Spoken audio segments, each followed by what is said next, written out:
weiß Bescheid. Intendo.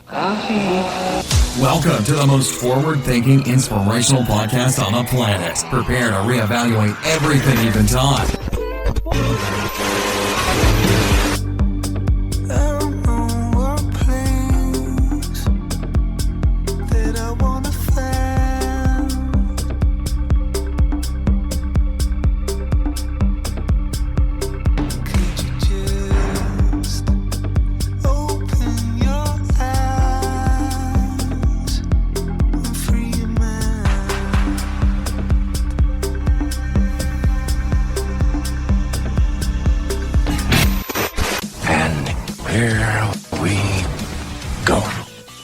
Ladies and gentlemen, welcome back to the show. This is the Mental Mastery Alliance. It is also the Becoming the Free podcast, episode number 13. For those of you that don't know, we had a show, my friend Tony and I, a couple years ago, and they took it from us because either we were talking too much shit or we were talking too much truth. I don't know 100%. It's got something to do with Tom Hanks, but I'm not 100% sure. Anyhow, this is also the 200th episode of the Mental Mastery Alliance. You guys have been with me for, some of you, the whole run. And to that, I say, man, thank you. Thank you for everything that you've been with us through and the growth that we've gone through, the topics that we've covered, the things that were important to us at one point, which aren't now. I mean, you guys sat through a lot of it and you helped and you initiated and you engaged. I'm nothing, I sit here without you guys. I'm just talking to a wall. So I'm super thankful and super grateful for all of you. And hopefully you guys get entertained out of episode 200. Hard to believe we're here, but it still, to me, feels like we're just getting started. And like I said as well, this is episode 12 of the return of Becoming the Free. You guys are about to get introduced to Tony, who you've met before numerous times. He is a class act. We also have a new host of Becoming the Free. This is a Mr. Bryant Spencer. He is a multi-millionaire, world-traveling globe head, living in every single city he possibly can. I could be making all that up. He's a solid dude, and he does travel a lot. Guys, man, welcome to the show. I love that introduction. Very sentimental, very truthful about Brian Spencer. And you're muted out. I know you're trying to say something. Yeah, no, come on. I was just gonna say, talk about fake news and all that kind of stuff. Don't believe what you hear, people. Definitely not even what you see. But thank you so much, Adam, for the welcome. I'm glad to be here. Glad to be a part of it, especially the 200th episode that you mentioned. So this is exciting. Yeah, that's kind of cool. So I mean, to be able to celebrate with you guys, I couldn't think of I could think of a few better people I'd have on the show for the 200th, but we'll save that for the 1000th. We'll get you guys. I think we'll have a full panel for the 1000th episode. That could be, who knows how long ago that is from now, anyhow. But before we started talking, we were talking about chaos. We were talking about all kinds of stuff. I mean, my last episode on the Mental Mastery Alliance was all about sort of engaging your energy, your essence, engaging with the world through your eyes and through your perception and through all of this, and how there isn't any real truth to anything. Truthfully, there isn't any real truth to anything, which is such a weird statement. But prior to us going live on this one, we were talking about Chicago, and I said, "Man, I wish we were recording that." But Brian, what were you talking about when I said just repeat kind of what you said with the same passion that you had into it last time, and finding out that this is the how it goes. Oh, sure, no problem. And just for a little bit of context, I mentioned that today I'm in Chicago, and Adam said, "Hey, I hear that they're shooting people in Chicago." I was like, "What? Really?" I am so shocked. I've never heard of such a thing. And then it made me think about my journey to Chicago when I came here literally over 20 years ago. It was the year 2000. And they were celebrating the first time in decades having under 600 murders in a single year. I was like, wow, it sounds like a lot. And then it got down to under 300. And right around the time it got down to under 300, you start seeing whether it's Spike Lee, Lee Daniels, whoever, Chirac, Nick Cannon, everyone's talking about the murder rate in Chicago. Like, oh my God, it's the capital murder city of the world, when it's statistically is not. And then you see people like Jimmy Iovine pumping along Keith Chief with that type of message and stuff. And so it was really disheartening, especially to see that those prominent leaders in the. I didn't see that one, Brian. What was he saying about Keith? Oh, no, he just, look, he was the producer, promoter, distributor. Excuse me. I think Jimmy Iovine's over the distributing company or whatever record label Keith Chief is on. And to see that, a city like Chicago, such a iconic city across the world, and to look at the people that were kind of controlling that narrative, taking that thing around, which should be something to celebrate, and it's a declining issue, and then they're trying to all of a sudden bring it back in the news. And now you see Trump exploited. That's a heavily exploited, beautiful city. Yeah, and now you see it coming through from, the attack on the city, from whether it's the right or the left, where like, hey, we need to have tanks in Chicago. We need to look at places like this.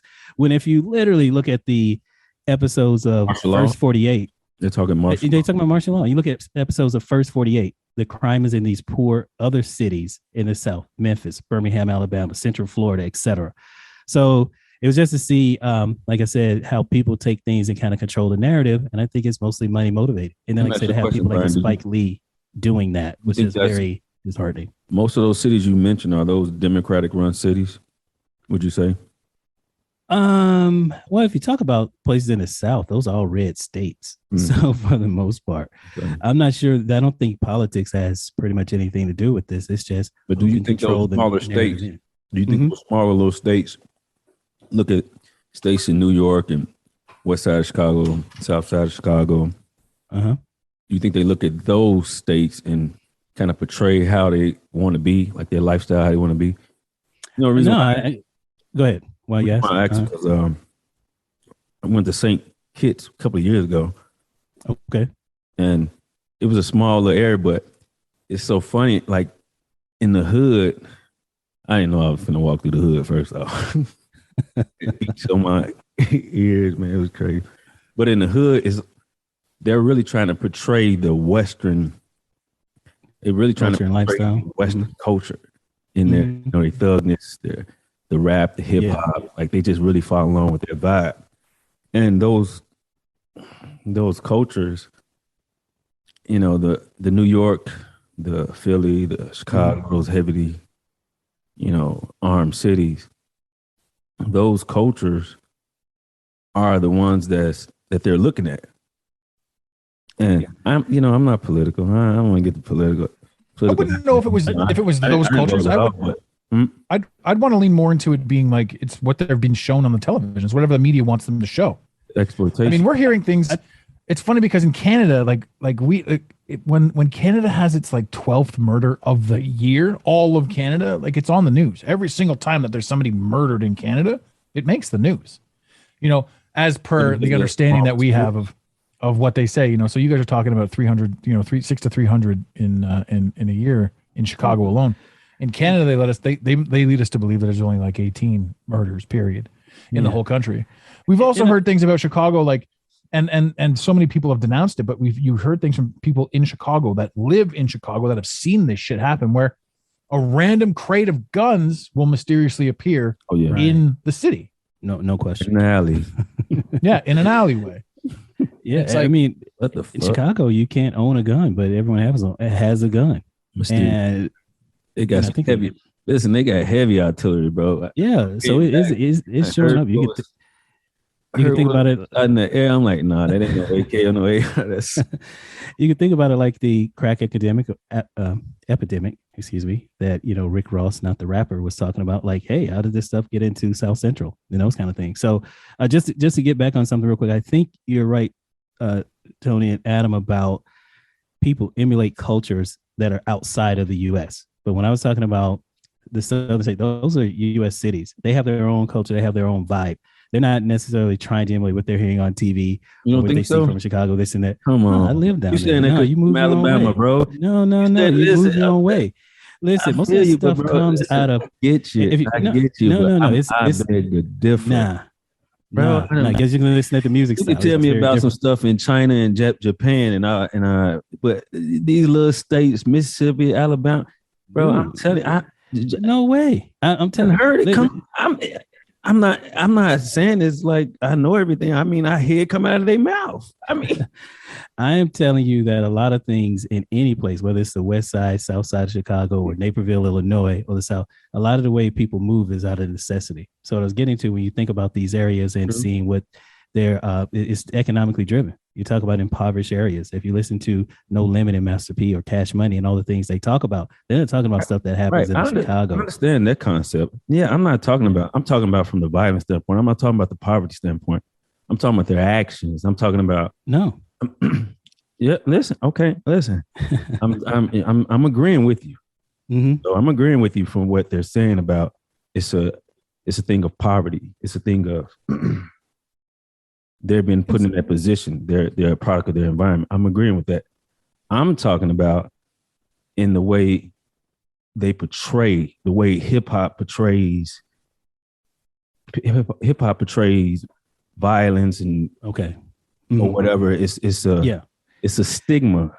And I'm saying from those bigger cities, that's where a lot of them get it from.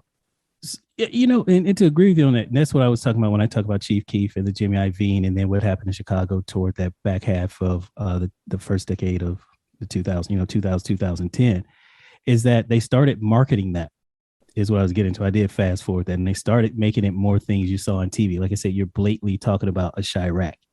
And now, instead of it being something that was held in the community that was, you do your thing with the people that are in that group, you're now actually promoting it and advertising.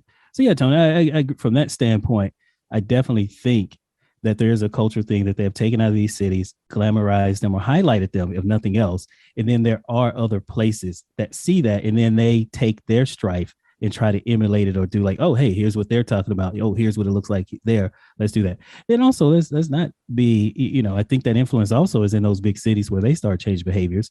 And then when you have those folks that may migrate, call it the gang culture, when it migrates through across the country and across the world, they take that mentality with them. So yeah, I agree with what you're saying about the influence that some of these things have on society because of how they're being promoted.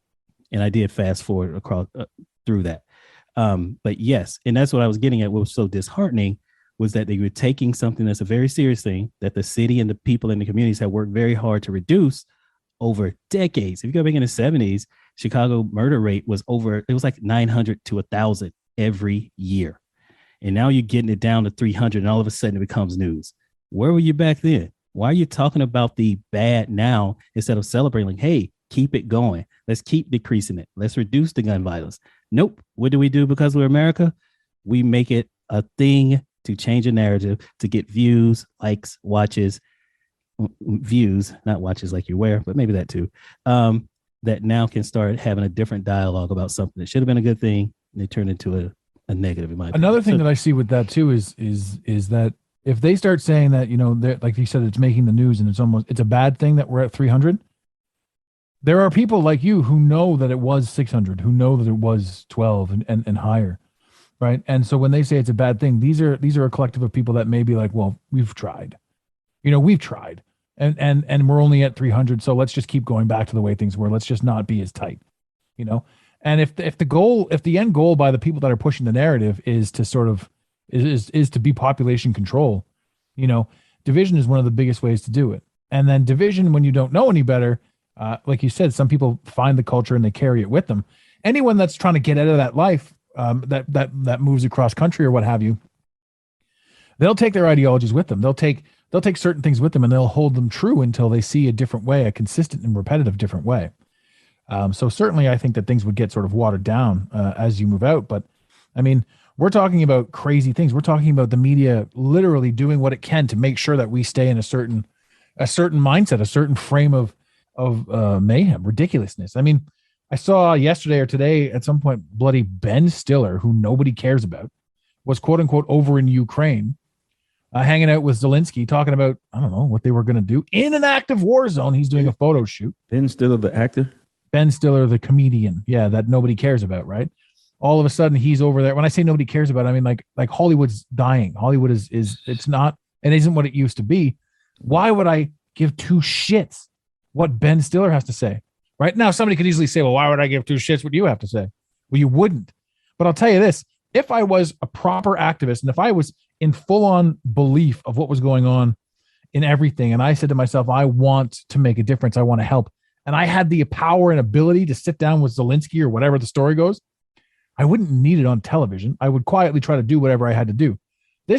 That they made it a photo op just makes it absurd. Like that U2, not only did they push that album on you guys on the Apple phones way back in the day, they showed up in Ukraine and decided to put a concert on. Like what is legitimately happening right now? And this is the narrative. This is the thing that's being pushed on all of us. And the interesting thing is, I think the more chaotic that it gets pushed, the more that people do start to wake up. So the idea that every single person's been tricked into gun violence and been tricked into being territorial and being egoic driven, right? As opposed to, theoretically, we could all work together and we could all achieve, an end goal. It's egoic that says, I need to have all of this. It's been bricked into us way too early on that says that scarcity is the thing, right? But in true fashion, if abundance was the thing, we would all kind of change. So a low vibration, a low fear of a negative thing that we have the ability to control or concede or see or do or be. When you think that the world is one way, you're going to act a certain way, and that world is being shown to us through the black box, and it's deception, in my opinion, from the get-go. I had to get that in there because that was probably the longest I've ever gone on my own show without saying a single word. But it was good. You guys are on fire. I'm sitting here just watching. I'm like, okay, this is great. This is fantastic. No, it definitely was great dialogue. Loved it. Yeah, man. It's just, getting back to that thing with Chicago, with the Nick Cannon and the Spike Lee, making that movie. It was just like, it was so disheartening. I didn't even watch it. Did you watch it, bro? I did not watch it. I did try watching just the first, and then I couldn't make it 10 minutes into it. Not because of the content. It was just a bad movie. It was some type of maybe musical, something like Grease, but then it was just not good at all. Oh, was it? Yeah, it was pretty bad. It was a joke. And that was like 10 minutes in. It was, I mean, Grease is a joke, but it seemed like it's, again, I think they could have done so much more with it. I don't want to spend too much time, but for those folks who have spent a lot of time in Chicago and this and that, that was not a great, nowhere near a depiction of the city. But yet it did its job. I remember when I went to New England and I was in Rhode Island and I was telling people, I was like, yeah, I'm going to go back to Chicago. It's like, oh my God, Chicago is dangerous. Aren't they killing people out there? I'm like, people get killed every day right here in this little state of Rhode Island. I go to this town, Onlyville, and there's somebody that's going to get killed. You don't seem to be fearful. And I just say, yeah, you can't let that stop you from moving. Now, you do have some rules about how you move. And my main rule is don't be where you're not supposed to be when you're not supposed to be there. You'll probably be okay. If you're somewhere you're not supposed to be when you're not supposed to be there, you've increased your likelihood of not having a good outcome in that situation. Because you're not from there. You don't know how to move, how those people move. That's a great way of putting it. Then there's people like me who would barge in with a camera crew. What's going on in here? Yeah, they'll probably respect you. You're good. You're good. White people. What are y'all doing? What are y'all up to? Look, and that is so sad to say when you really think about it, because of how the laws are structured. They actually have a more fear of you, Adam, showing up with a camera crew. Or they say, hey, they won't do anything to you. Come buy some packs. Yeah.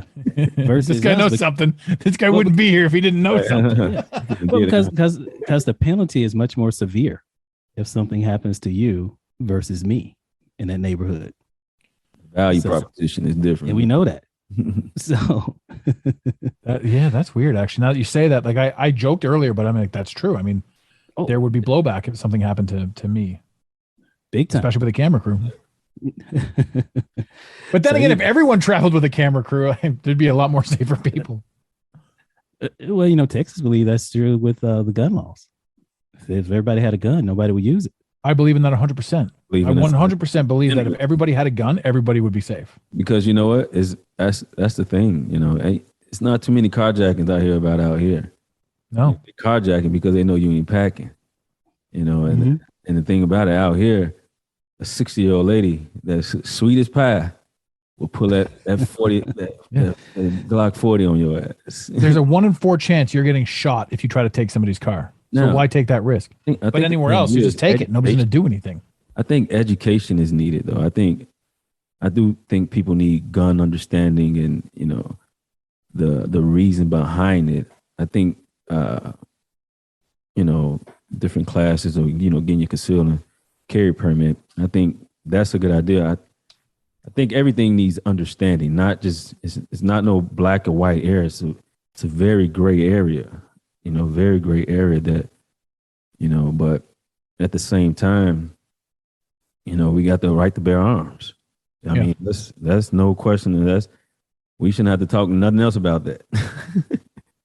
I mean, yeah, and the people that will defend that will be like, well, when that was written into the Constitution, the arms that they were talking about was a caliber that you had to load and pop and lock and all that shit. But the truth is, I mean, if we really stood back and if we really understood the way I look at this, if we really truly understood that you, me, them, they, that nobody's after anybody else, right? The illusion that they are is perpetuated by somebody else. I mean, this is just a statement, not a factual statement by any means, but certainly one that circles the ethos when I say this. Every single mass shooting that's taken place on American soil, every single one of them in recent years, what have you, every single one that we're all aware of, I should say, there is a conspiracy that links back to it being an inside job. Every last one of them. Mm-hmm. Whether that's true or not, I'm not gonna die on that grave or die on that hill. Mm-hmm. If you're going to die on a grave, that'd be a great place to die. Like, you're done. That's it. Like, you don't have to move the body too. I'm dying on this grave. But, for me, I'm like, there's a likelihood. I've seen some weird shit that coincides with mass shootings. I've seen some weird shit, right? And everybody that's kind of looked into it has seen some weird shit. So, do we still get angry at them, or do we say, you know what, I'm going to do, and this is kind of like a revolutionary thing. Like, when you want to talk about revolution, when you want to talk about making a change, I don't want to sit back and say, like, we got to storm the whatever. Cause like June 6th was, in my opinion, also a show, but January 6th, June 6th was the other day. And there's nothing going on June 6th, but January 6th, that's not true. June 6th was my niece's birthday and my buddy Jason. So happy birthday to you bastards. January 6th was, I worked that in there pretty good. Huh? January 6th was fake. I mean, it had to have been fake. There's no way it couldn't have been fake. I mean, that guy was standing there screaming at the top of his lungs with moose antlers on his head. Like, what are you doing? Or water buffalo or whatever the hell. It was all photo op shit, right? So when we can sort of look at this news and we look at this media and we can say that there's somebody up there saying that these two people are fighting each other, then you're going to want to defend that narrative and that stance. But when you look at it and say, I don't think that that's true, and knowing that there is no revolt, there's no one thing that we can do to overthrow them, because any one action will make us all look bad, regardless, even if it was real, the January 6th thing. But what we can do is systematically denounce the strings that are attached to us. Things like, imagine, just for starters, imagine all of North America, Canada, and the United States. Every single citizen decided that when their driver's license expires, that's the end of it. They're not going to renew it. I'm not going to allow you to. I'm just like all of us, like all of humanity. What's that? You should start a hashtag.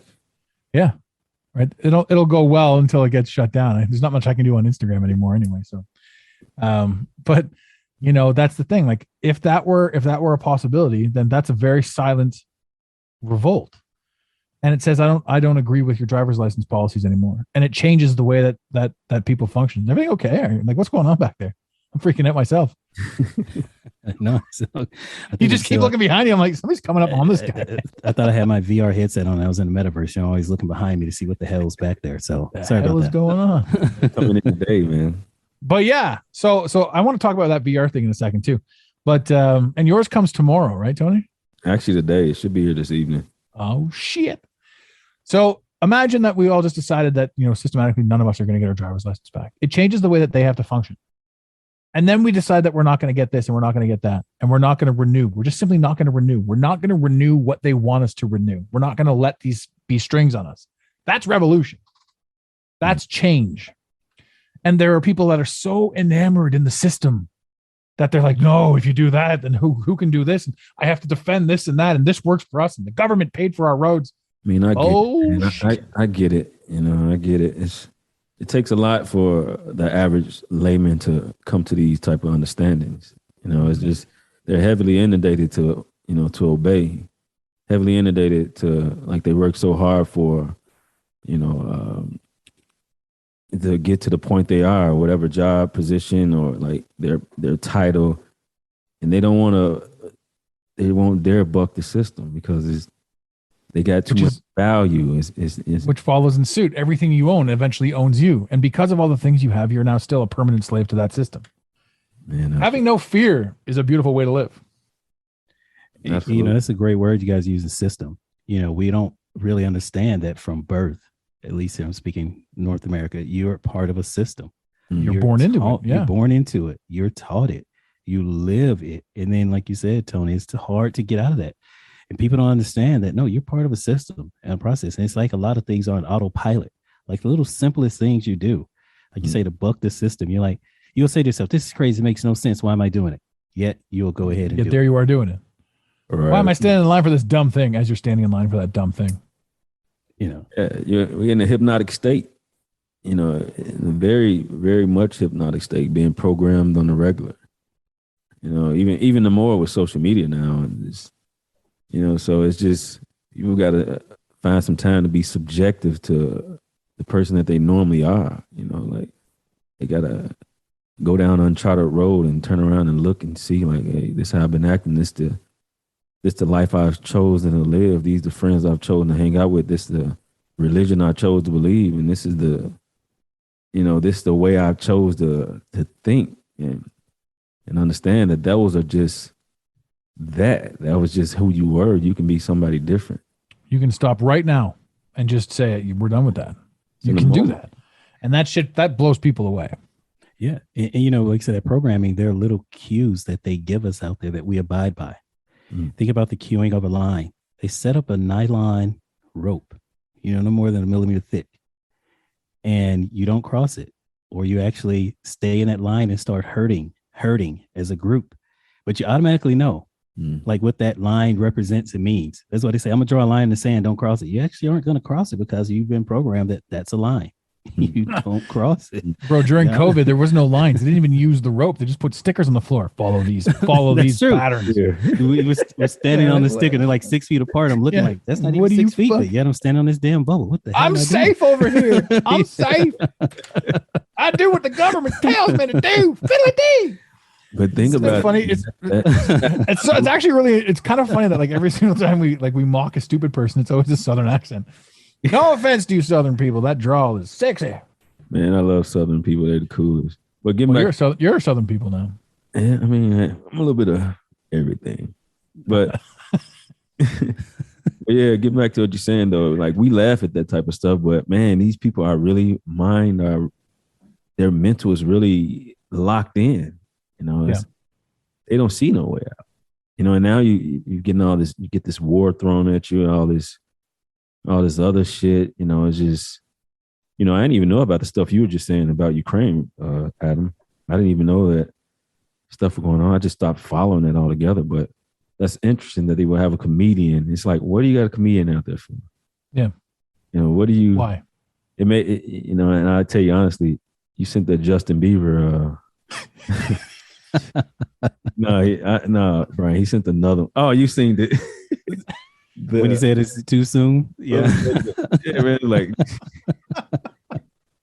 But you know what? I got to thinking though. It's right. It's like, man, they pushing it out there. They're controlling they know what to do to control our emotions. And you can take that Bieber shot and you can pass it through a filter. You know, photo editing. When you pass it through a filter, you see what's been edited into the filter. Like a crisp shot has its own thing. It's got its own lighting meter. It's got everything. An edited video shot, any way you cut it, slice it, do it anyway. If there's any layer on anything on that, it shows up. So you run a Bieber face through a filter, and you're going to see exactly where they CGI'd it. Yeah, stuff. Listen, I don't doubt it. I don't doubt it. You know, so it's like, that's one of those things that pissed off a lot of people when I said that shit too, because I've said it publicly. I said, you know, like the when it comes to the narrative, I said all of the COVID numbers were a lie. And the COVID deaths, all of those numbers were a lie. And the vaccine dangers, those were all a lie too. And people are like, you can't state that. You can't stand on both sides of the fence. I'm like, well, division was the result of both statements. And the same news media is pushing them out there. So whether you Google vaccine deaths or you Google COVID deaths, you're going to get a list, right? There was another one that I remember we did this like a couple years back. and it was on the old show. And I said, if you punch in 642 deaths or whatever, 642 Nebraska COVID, it would always come back. There was an article that had the exact number, no matter how many times you did it. There was an article that had the exact number, which to the point it made to me say there's no possible way that they've done an article with all these numbers. It's that Google itself is creating results as you Google them. So anything that you think that you're doing, even if you think that you're doing your own research, if you're using the tools they gave you to hunt the information down, that's still them playing the manipulation game. The only way you're going to get any true answers is by taking all the information you could possibly get from all of the sources and merging it into your head. Yeah. Right. And even then you're not right. So stop trying to be right. Just live your life. Justin Bieber's face does not affect me one way or the other. I would never have bought concert tickets to this man's show. Does that make me a bad person? No. It does not make me a Ben Stiller fan either. I like some of Justin's songs. Anyway, hey, do you guys hear about the extradite Julian Assange to U.S.? Oh, I didn't. Hear about that? How'd they get him? You say how'd they get him? I think he's been over in the UK. They just was going to make the decision whether not to extradite him or not. What is it? It's solemn. What is it? I forget what it's called. Insight. I don't know what he was. But anyway, it's crazy that they're getting ready to charge him with espionage, and he is the one that revealed what all these organizations with the three letters been doing to us, to our privacy or whatever, and to future things to come. Yeah. Well, see, that's a great topic to bring up and discuss, because Julian, did I ever send you that thing? I must have years ago, where he's Julian Assange is Donald Trump's uncle, the time traveler. I think so. I sent you. It was an overlay. You saw the photos overlaid on each other. Well, they're the same. They're the same person. Well, Donald Trump didn't act like his uncle. He didn't let him free. He let Kodak Black free instead. And Lil Wayne. Like, what the fuck? You freed Lil Wayne? What was Lil Wayne in for? I don't know. He was going to go to jail for something. He was about to go to jail for something. Yeah, and then he got whatever that is. What is it called, Brian? I'm not sure. I remember he had to remove his teeth. That's all I remember about Lil Wayne in prison. Teeth. His teeth were too gold to go into prison. No, I guess Trump had the option to free a couple of individuals. Yeah, a presidential pardon, right? Yeah, that. And I guess for money, he pardoned Lil Wayne. Why you didn't pardon Julian Assange? Yeah, or James Snowden. Yeah, right. Or sorry, Edward Snowden. Who's James Snowden? I don't even know who that is. Some brother. Guy. Hey, James, you're all right too, buddy, whoever you are. But Edward Snowden, right? That was a weird thing. Why didn't Trump take those swings, right? So I mean, there are so many. So that's really one of my big issues with the guy. I don't understand. It's like, I don't know. It wasn't in his best interest. He can benefit from it. They weren't going to give him money. I think he would have benefited. You free Julian Assange. He would have massively benefited from that in the public eye. Yeah, right. If he's supposed to be QAnon, shit, am I going to get in trouble for putting that out there? If he's supposed to be QAnon, right. I'm not putting that in the title. That's not going in there. Well, here we go. Censorship galore. Right, like, man, let's change this conversation. Look, I was going to say 200 episode died on the vine. Yeah, boom! Put it up there. It just gets pulled out. It's like, so 199 to 201. Ned. That's funny because I am at 200. I'm technically at 200, but the episodes that are showing, I think I'm at like 194, because when we lost BTF the first time, I lost Spotify pulled episodes and certain things got pulled from me on an episodic level. So I pulled some down, and I also didn't want to risk, like, after we lost the whole thing, I didn't want to risk the Mental Mastery Alliance being shut down. So I took one or two down myself that were like aggressive, because I remember shopping around the seed, and I don't even remember what the name of the company was, but I reached out to it, and I'm glad I don't remember because I don't want to put anyone on blast. But I reached out to it and I said, I had an issue with yada yada yada. These are some of the topics that we go over, and the guy said, we don't want your podcast. We don't want to host your podcast. So I was like, holy shit. I'm like, that you can make that choice is also terrifying. So, I mean, I'm not saying I'm 100% all for free speech. But I'm not saying, like you should have a white supremacist podcast where you just, make plans to hurt people. Like that's bullshit. Right. But you should be able to kind of say what you want to say, obviously within reason, but more so than the leniency that they've been giving us. So, ladies and gentlemen, if you are starting a podcast, I'm going to plug one of our sponsors right here. It's not really a sponsor; it's just a be back. But Blueberry, use it BLUBRRY. A long ass thing. Blueberry podcast, and Lisbon I've heard is good too. There's a link though. You get a deal if you head over to our website mentalmasteryalliance.com and you want to host your podcast. Blueberry.com is where you want to go. These guys have been phenomenal. When I've ever had an issue with them, I've sent them an email. For the BTF podcast, we were having an issue getting on Apple iTunes.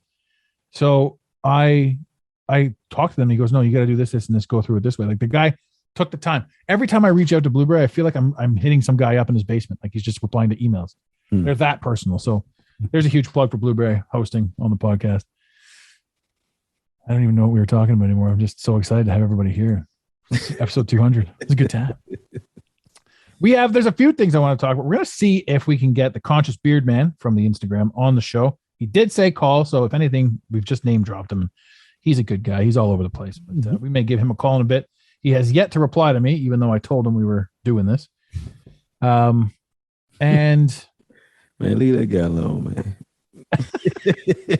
He said, "Let's go." I can read the conversation to you. This guy, and I just wanted to get him on the show. He might just be waiting for you to call. He's like, "I told you to call. I don't need to reply." No, that's a thing too. I think that's where you're at right now. If he told you to call, now I agree. Just call him. But he hasn't checked it. So I'm talking to him on the WhatsApp, right? Let's give him a call. Let's just see what happens. Start voice call. Beep. What are you using? The international phone? No, I'm calling him with WhatsApp. WhatsApp. Oh, WhatsApp. Yeah. Yeah. These beeps are going to be in the show. I'm going to have to edit these beeps out.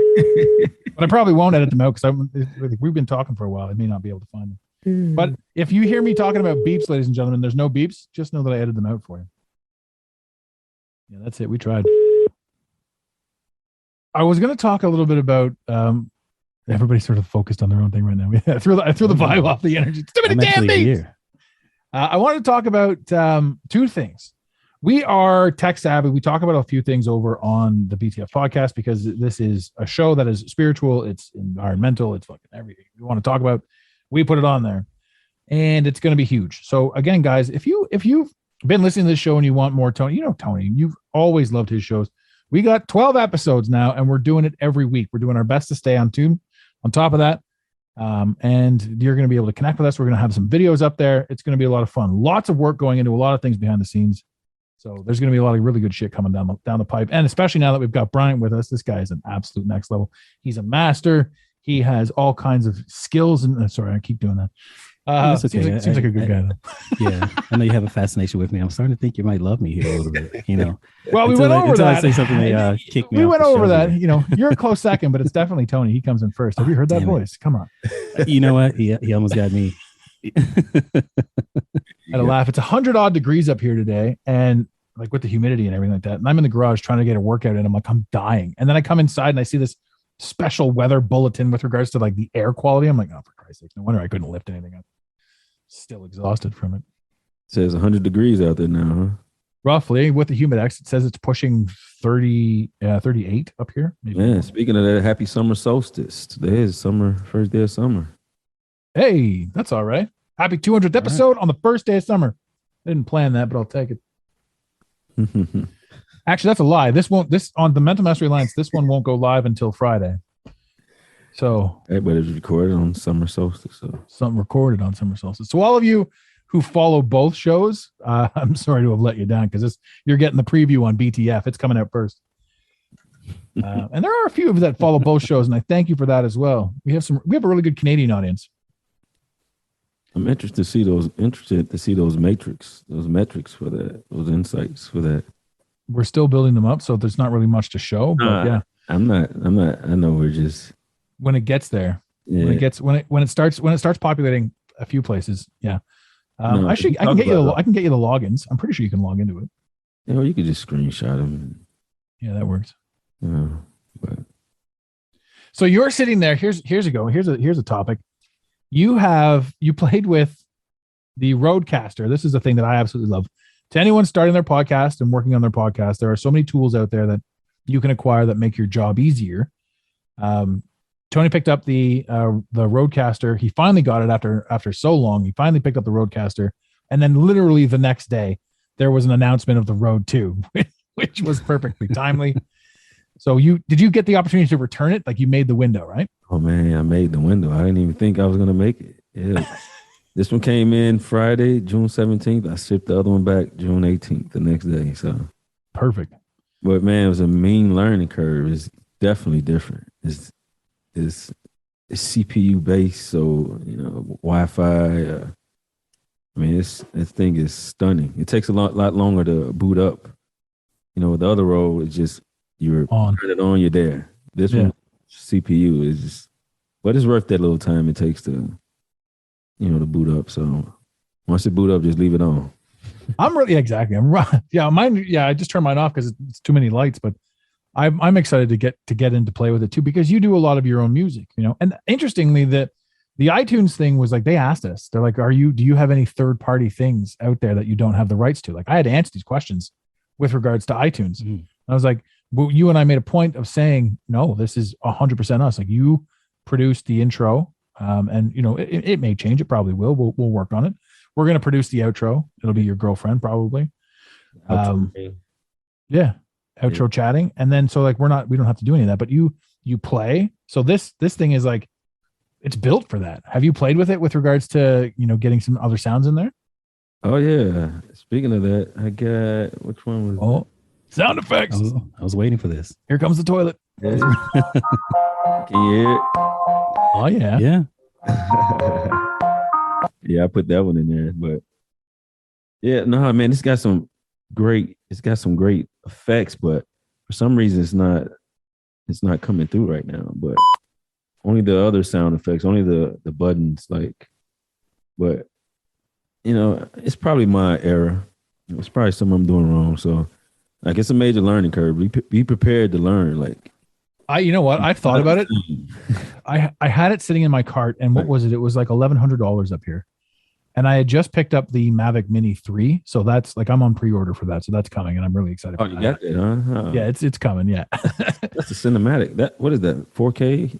Yeah, full 4K, and it's got eyes all over it. So it's not going to crash into things. It's got full track mode. It's got absolutely all the stuff that you want in a full size drone. Yeah, that's $249,000. R2S, but you're going to turn it off. The tracking. Unless it's following you, you're not going to use that, because it's going to be beeping just take your time. The only reason I would use the tracking is to follow people on motorcycles. Yeah. Follow like those shots. I've got a few friends that I want to get trailed out and use some of that footage. You get a couple guys on dirt bikes flying down the road, with on one wheel type of thing. I just want to play with that. I also want to be able to use the drone footage to get me working the drone. So like, I get the second controller, right? So now I'll be doing the Pro controller, right? Yeah, I'll be dueling drones. So that'll be kind of fun. Is that the smart controller? Or so you sent me one. You sent me a cool one that was like I didn't have anything that it would work with. And the one that I got works specifically with the Mavic 3, but it's not as good as the one that you've got. I think the one that you've got is like the balls to the wall. That one goes with everything. Everything above Air 2. Yeah. Air 2S and the 3 and all that. But man, that thing, what do you fly primarily now? The Air 2S. Yeah. Yeah, man. I've been editing a lot of drone shots, man. I got a lot of beautiful drone. Even with the Mavic Mini, I got some nice 2K drone shots. It's just, when you go back and, you look through that old SD card, it's like, man, I really took that. It's just so amazing. Man, but I tell you what is amazing is that 2.8, that 70 to 200, 200 millimeter 2.8. That thing. Here's the thing. I thought it would look further. I didn't know. I thought it would be much further, but it's good enough. But the thing is just so amazing. I mean, the autofocus on. I mean, it's just. Oh yeah. It's crazy.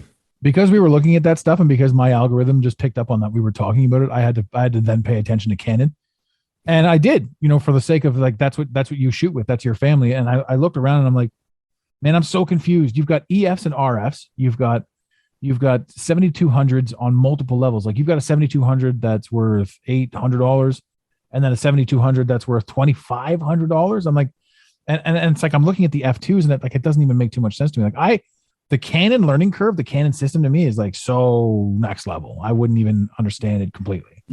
But what you're getting from what I've seen with that one is, the reach isn't great, but you've got massive depth of field in that when you do focus in on something, and you're going to get a really, really crisp shot for sure. And for those of you wondering why I'm not saying a lot here, when you have basic math skills and you accidentally sit in that calculus class, you're like, what the? That's what I'm doing right now. I have those basic math skills listening to a calculus professor and the rest of the class talk about all their findings and discoveries. So, no, keep it going. I love it. I love learning what I can't understand. Well, it's the thing. It's like sitting in a foreign language class with no translation. So I love it. I love but it's not just you. It's not just you at all. Like that was like half the audience is like, what the fuck is going on now? We were talking about some sort of something in Justin Bieber's face, and now we're talking about camera gear. But that's the gist of it, man. That's what happens. That's how exciting these podcasts exactly. And it's good to have this type of because it gets to see the range and the depth that and stop taking everything so seriously. Everyone's like, oh, we've got to do this and we've got to do that. No, man, you can take some pictures of birds too, for Christ's sakes. Like, have some fun with it. I got a Baltimore Oriole on my hat, for Christ's sakes. That's how I do it. Yeah, I peeped that. So, and it's the old school Orioles hat too, eh? Yeah. It took me a while to find this one. This guy's just a fan. What kind of hat you got on today, Brian? I know it's MIT last year. No, this is a golf hat. Oh. MT Matthew Travis. Yes, that's it. You've been golfing? Yeah. You been golfing lately? I have not. I haven't been out to the driving range since April of 2019. And if you're wondering how I know or remember that date, it's because I messed up my knee at a driving range, swinging a golf club. People like how that's like a week to go out.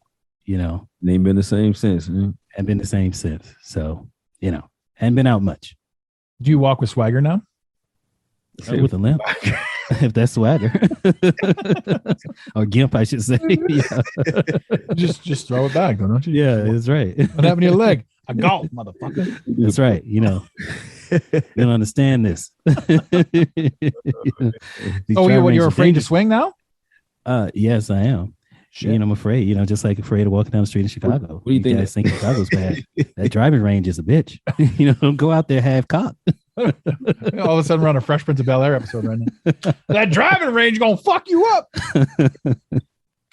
So, what do you think? You just planted your feet to? Quick, make it quick. I was it was cold, didn't stretch, knew I had a trouble knee, didn't brace up, and then I was hitting off of a mat with cleats on instead of grass.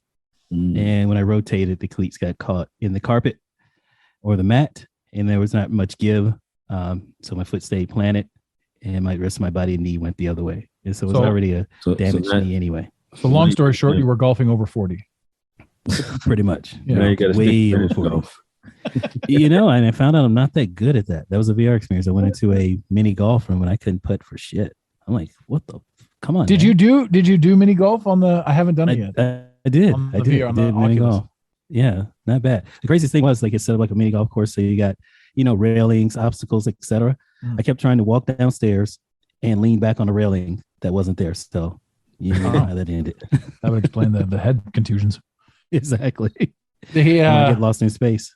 Anybody listening to the show, if you guys have an Oculus, email us. Send us your handle. I don't know, so we can log you in, because the idea here is there's a lot of things that we can do in the Oculus, and there's a lot of teachings, and we want to really get in there and we want to start doing some sort of programs inside the Oculus. We're going to do a lot of work in and within the Oculus with regards to the metaverse, i.e. earning. So we're going to be teaching on a lot of that stuff as we grow and as we learn. And we're also going to do like classrooms. Like there's so many things in there that you can do: virtual seminars, virtual webinars. We're going to do virtual podcasts. We're going to do roundtables. We're going to want to engage with people. We're going to want to record these things as well. And we're going to be able to sort of integrate all of that into the show. That's over at the BTF, the BTF podcast. And you can find that show too, the BTF podcast, at therealbtfpodcast.com, because there's a few other ones that we found out about afterwards because they took Becoming the Free from us. That name is burned all over the place because of Tom Hanks. So It's the realbtfpodcast.com if you haven't found it. I will link it in this description as well, so you guys can come over and check it out. Yeah, I got reworking on the logo too, so we're gonna change that around. You don't like it? I was okay with it. I also turned it into have neon. The reel in there. It don't have the reel. It's just have the BTF podcast. So. Oh, that's right. And then we, Brian just got on, so we gotta, we can. But it was never a BTF with Tony and Adam. It was always just the BTF. We were never important. And don't worry about me. I'm just here until you guys kick me off. So don't think about just me here until I'm asked to leave. For the 200 episode of BTF. Oh, you'll be here for that. I firmly believe that there's a lot of stuff. I want to get Amber. Amber, if you're listening, hey, how's it going? I want to get Amber back on the show. She's got some stuff that she can talk about. There's revelations. Things have progressed since the last time she was on the show with regards to her story. That's episode 4 or 5. You guys can check it out. I got a cannabis historian that I want to get on. I like that. And then a real estate broker I want to get on there too. So, but a couple of others I'm kind of, just waiting. So, but yeah, there's you've promised Finn Balor, so eventually we're gonna get the WWE star. Yeah, I ain't finna bug. I'm finna bug Finn like you bugging. Don't put words in my mouth. I promise nothing. I figured he posts a lot of my posts in the story, so I figure next time you do some of that, I'll reach out. But other than that, I don't like reaching out to people DMs because I don't like them doing it to me. Actually, speaking I take that back. I take that back. I don't mind doing it to me. It's just because I get a lot of encouragement from my DMs because waking up to people very suicidal and needed some hope, and it's just encouraging. Like I wake up to that, looking at that. You wake up to a lot of other negativity too. Do you still negativity? But dude, like I remember when we were first talking about this, like negativity was absolutely everywhere. But I made that switch on my account where if you're not following me, you can't comment. Did you change yours to do that as well? I did. I changed mine to do that a long time ago. Yeah, they pissed. They be all in the DMs like, change your perception and open up your comment. And I just get them and crack up. Sometimes I just open it up and just send laughing faces. Yeah. Well, and that's the thing too. The one of the biggest problems with having an open forum like that, or not open forum, but if you don't follow me and you can comment, then you're going to get so much spam, and spam in the comments is so annoying. I don't need that in my shared space. I only got so much energy. I don't need that type of energy. I don't. Why be analytical with that type of energy? It's out there. It exists, but I don't have to put it in my space.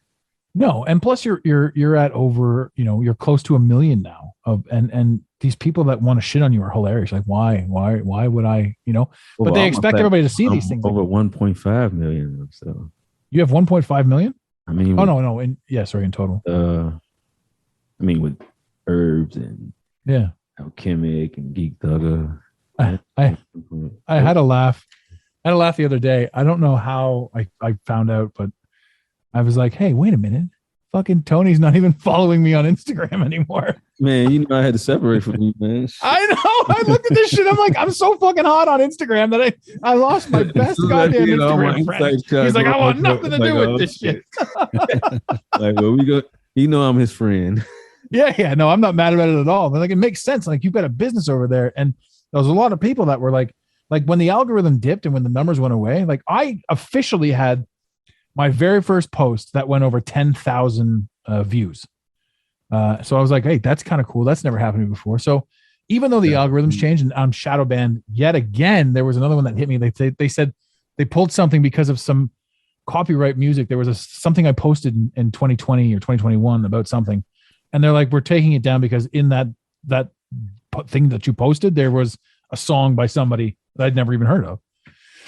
So I'm still on. Like, you made the right move, just cutting the dead weight. But I noticed that I'm like, that son of a bitch. I'm like, I love him. So Yeah, I'm not too worried about it. Homies for life. I still give credit, man, when credit where credit is due. I know I'm a smaller account in that sense, but like some of the shit that you put out there, and you're promoting aspects of change, which is a really solid account.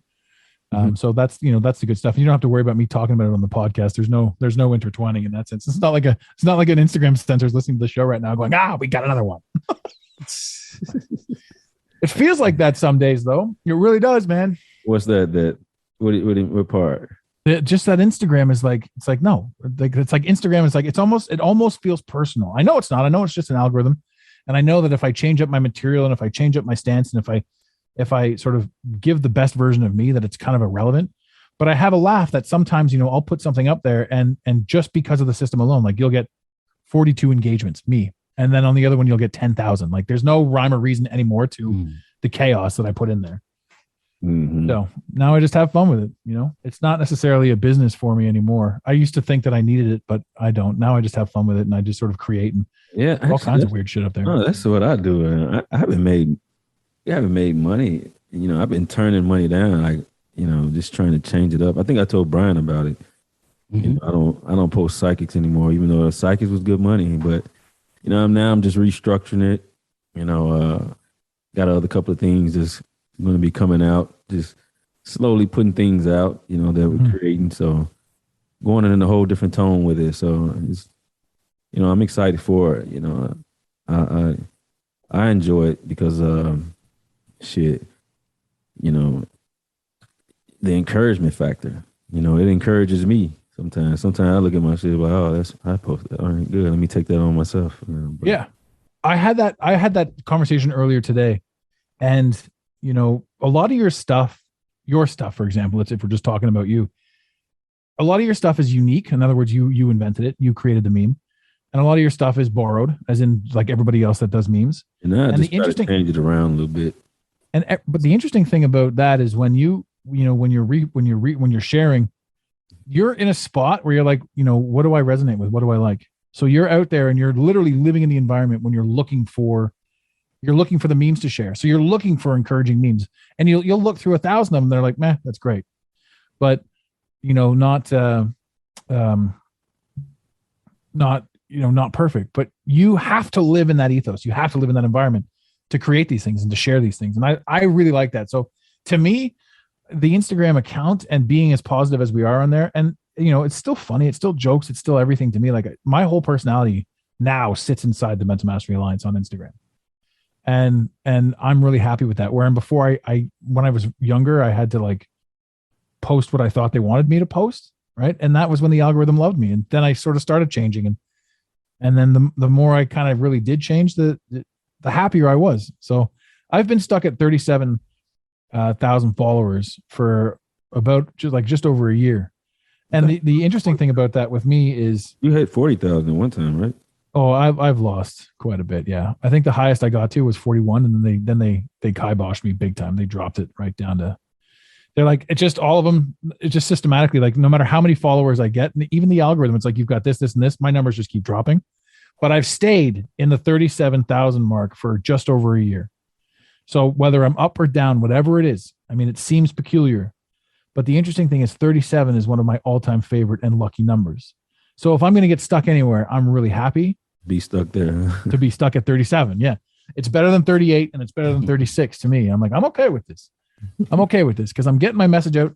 There's interaction galore on the account now, and I'm having a lot of fun with it.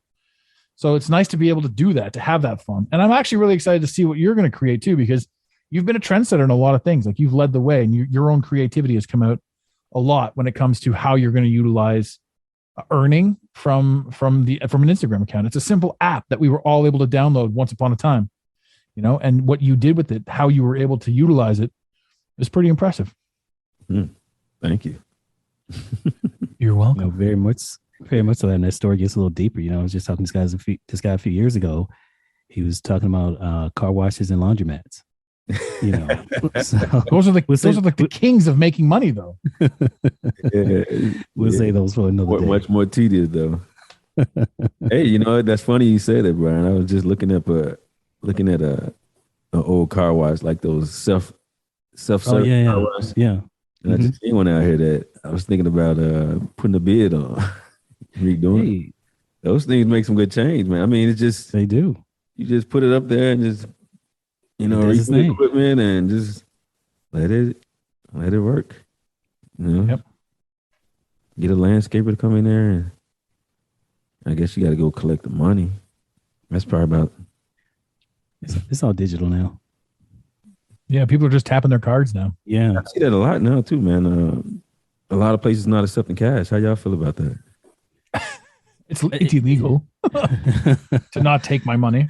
Right. But honestly, it's been a long time since I've ever cared about cash. I don't care.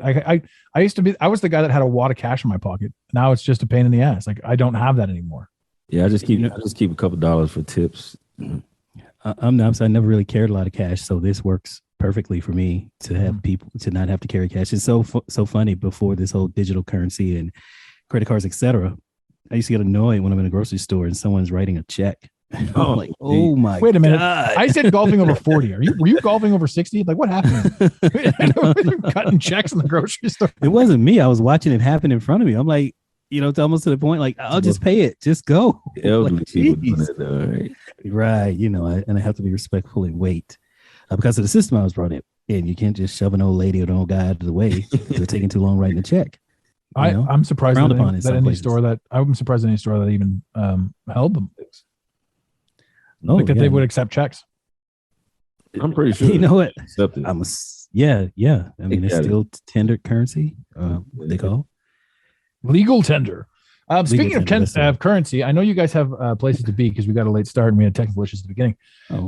This is, I wanted to ask you though, before we go, I was having a conversation with a girlfriend of mine and we were talking about cryptocurrency. And I said to her, I'm not worried about it. I've bucked the trends. I've watched the trends. I've watched this thing spike, come down, spike, come down.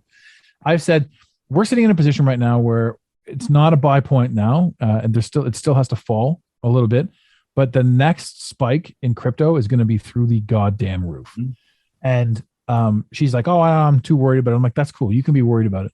But I know that you're a finance guy and I wanted to get your take on, sort of what the crypto market, like what you see with the crypto market and how you think it's going to correlate with regards to, like the fiat system, because we're looking at inflation, right? Yeah. So a $40,000 investment is not even, if we're carrying around bags of money to buy a loaf of bread, 40 grand ain't 40 grand.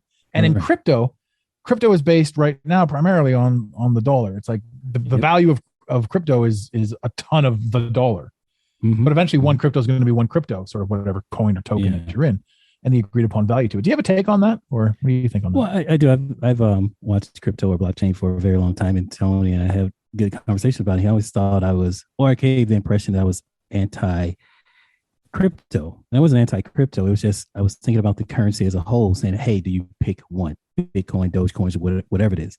I'm actually a fan of the concept of crypto, but I think the problem that we're going to have, since we've been brought up in a system, is that in order for it to get widely accepted or really move the needle, it's going to have to become regulated. It's going to have to be regulated by some governing body, which defeat the purpose of why it was invented in the first place. Mm-hmm. So I follow more of the things of what blockchain allows you to do. And as far as validation, this and that, NFTs are on blockchain right now. And so I kind of look at the market in a whole. And I agree that crypto is here to stay. It is going to be, but I think it's going to become another type of currency. Whether you're looking at a yen, a peso, euro, or pound, you're going to then have crypto. And all these things are going to be accepted more than likely at many of the same places. And therefore, so I think it will be here. There's nothing wrong with investing in it. It's just like you invest in gold, silver, etc. The question becomes, do you hedge your bet on one to be there? But the system of cryptocurrency, again, I think you can look at that as almost like how the credit cards are. You have your Visa, MasterCard, which the system is run off of, but then you have all the other versions of it. Mm-hmm. And that product is still around. So I don't think it'll go anywhere. I definitely know or believe, like you said, Adam, after, the first wave it's went up, it's gone down, the market's going to bring it down again. It actually needs to come down so more people can get into it. But the next wave of it, when that happens, there are going to be so many people who are used to hearing it and adopting it. And it's showing up in other things that you use in digital currency. I think it's part of I think if you go on Cash App now, you can pay people with Bitcoin or something like that. So it's going to become more common. And then when it hits mass market or mass appeal, that's when you see that explosion.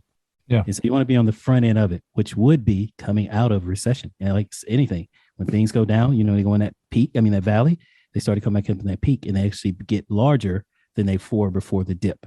So this is going to do the same thing. It's going to be bigger than it was before. That's a great analogy. I'm really glad that we squeaked that in there. Yeah, I agree. But I'm excited for it. I'm excited for the holdings. Like, I know that it's like this past dip, like I look at my portfolio. I'm like, can I afford lunch tomorrow? It's Dude, just like crazy. Yeah, it was a hit, but at the same time, I'm like, I'm not reinvesting, and I pulled out some, so I'm not upset about it. I'm not out. I'm not out of pocket, right? And that's it, man. You got to be in these things. Speaking just more technical and financial, you got to be in it for the long haul. One of the things that you can look at people and say, "Oh, I'm Robinhood. I'm investing. I'm doing this and I'm day trading." No, you're gambling. Like an investment is something you put there and you let it grow, and you try to get it to grow. You make moves, but when you're hopping in and out, you're kind of like at the roulette table, so to speak, if you're looking at it that way. If you're truly investing, you're studying, you're taking information, you're putting it there, and you prepare yourself for the lows. And keep in mind, people, when things are going down, it's okay to buy. Yeah. It's going to go up. It's actually cheaper. You can buy more. And then you're just waiting for it to come back. So that's why it's more of a journey. So what you're hoping or hedging that you don't pick something that's going to crash or currency where there's hyperinflation, and then your money's not going to be worth anything. I don't think that is the case with crypto. Which is exactly what happened to me, because I was heavily invested in Luna when she. So you don't think Luna is coming back at all? No, I might. What are you gonna do? I got 200,000 of them now, and I don't even care anymore. Whatever. I'll just cut that. I'll just got to chalk that shit up, So that was turn it into an NFT, and that hurt. Boy, howdy, that hurt. Yeehaw. But as far as the rest of the market goes, like that was a total fluke, a total one-off, and I got bit, and I wasn't being greedy. I wasn't paying attention. What it set me up for was understanding that stop losses must be put in place. Absolutely. In a volatile new market, gotta have the stop loss. You got to. In that market, you never know, man. It was just things were promised, like the white sheets, and you read all this different stuff, and that's just how it is. You're really just building a new company, like investing in a new company. Absolutely. That's all it really is. And if that company performs, or you can play it safe. You can get in on the early end, like the new company, like you said, it's a new company, and then whatever money you put in, take that investment out, and then you're just playing the rest of house money, whatever you made, and that's you can protect the downside, right? Well, that's just it. Like for me, for Luna, like basically it was all house money, but I lost everything. That was like over a year and a half's worth of growth. That is just like get your shit. So you might have my problem. I don't look at it enough to like, I'll be, think it'd be crashing, and I'm just not checking it. And then I didn't. Well, I checked it. I'm like, well, that's bullshit. I'm like, I looked at it when it went down, and when it got cut in half in like 24 hours, I'm like, I should buy more. And it is. Hey, shooting up at first. Well, there's no reason it wouldn't have, in my opinion. And then obviously all that other shit that came out, you're like, holy Christ. But I mean, all of the markets everywhere, you look at this stuff and you're like, man, when Reddit got together and they said, we're going to buy this, and we drove up these stocks, like Reddit, goddamn website, right? Yeah. Then the stock market shut them down. Yes. And the funny thing about that is if people really understood what a hedge fund was, it's just a Reddit. That's not going to get shut down. They're doing the same thing. Yeah. The crazy thing all of everything is already working against you, no matter what it is. Yeah. And what people don't know, it was those hedge fund managers that told them to stop trading, shut it down. They were They stopped the day. The day was done. Yeah, it was done. And the NYCs just stopped the day. And the guy got on the news. You probably can't find this clip out there anymore. You can't just have people out there making this stuff up and driving the market up for the price and this and that. That's just crazy. This is a billionaire hedge fund guy telling you not to do exactly what he does. What he does. It's because he had a short in on it. And so, and then we all accepted that. And I'm getting passionate here because, talking about being sheep or asleep or whatever you want to call it. We just accepted that and let it ride. The system should have collapsed in because all the shit they told you can see right now is market manipulation and it's fucking bullshit. Like you say, you create something for you to bypass, and then they put a stopgap in it for you because it's not working the way they want it to work. Yep. Robinhood's whole premise was to let people like me invest freely. Yep. And they saw what happened within days. Yeah. And they're like, we can't let a bunch of Reddit people ruin this for us. And I'll tell you this, even in the system, even in the system, when the recession gets even further down, they're going to throw back and blame the unpredictability of COVID and those dastardly bastards on Reddit for screwing the system up, or for shining a light on the rats. And they're going to say that. And if you start looking at their portfolios, look how many billionaires are going to be made out of that. Yeah. Look how many more they're going to show up, or millionaires, whatever you're following. Just one of the best pieces of advice with regards to trading I was ever given was take a look at whatever BlackRock's doing and just copy trade them. Just copy trade BlackRock. That's simple. Madness. But ladies and gentlemen, we got to cut this one out. We got to cut this one down. So I will say again, head over to therealbtfpodcast.com. That's a website, and there's our shows on there as well. That show is also available anywhere that you listen to your podcasts. And this show is available right here, and you've been listening to it for at least 200 episodes. So, hey, we're doing all right on all those fronts. But guys, man, thank you for a very impromptu, let's get this out. I was like, let's do a simulcast. Let's cross promote the two of them. And hopefully, it helps all of our numbers grow. My Oculus just came in. Oh, shit. Oh, okay. All right. Well, see, now we have to sign off, and now I have to wait for you to go to the door and get the thing. No, they left it in the Lux box downstairs. Yeah. Oh shit! All the way downstairs. I can wait. Yeah, you're gonna let's get in there and play some poker tonight, boys. It's crazy rooms in there. I've still trying to master getting into these rooms and stuff like that. So I got one teed up that I'm supposed to go in, and I'll see what happens. Have you checked out PokerStars VR? I have it. I haven't gone into. I just downloaded it. There's a bunch of weird people last night. Yeah. So we can talk about this in a minute. Did you guys want to say anything? No, we're good. We're good. All right. Ladies and gentlemen, in the infamous words of Red Green, keep your stick on the ice. Thank you for listening to today's Mental Mastery Alliance podcast. Let the team know you're listening by using the hashtag MMA and Mental Mastery Alliance. Want more motivation? Be sure to follow online on Instagram at Mental Mastery Alliance and on Facebook at Mental Mastery Alliance. And remember, your perception creates your reality. Make it a great day. You got it, Pontiac.